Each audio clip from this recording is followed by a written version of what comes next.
সুস্বাদু হবে সেই প্রত্যাশা রাখছি। আশা করি সেই প্রত্যাশায় আপনারা আমার সাথে থাকবেন এবং ভিডিওটি দেখবেন। এটি পাচন রান্নার প্রধান উপকরণ।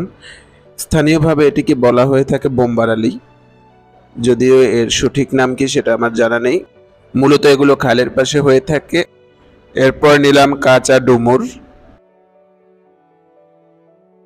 ঢেঁকি শাক, মিষ্টি আলু শাক, নিয়েছি বরবটি, নিলাম কুমড়োর শাক, পুঁই শাক এবং লাউয়ের ডগা এবং লাউয়ের শাক। একে একে সব শাক এবং সবজিকে কেটে কুটে রেখে দিলাম। এছাড়া টমেটো, করলা, কাঁচা আম, কাঁচা পেঁপে, বিভিন্ন ধরনের ডাল, সব মিলিয়ে মোট 22টি উপাদান, মরিচ ছিল, সব মিলিয়ে মোট 22টি উপাদানের সংমিশ্রণ আমরা ঘটাবো এখানে। ডাল হিসেবে নিয়েছি মুগ, মুসুরি এবং খেসারির ডাল।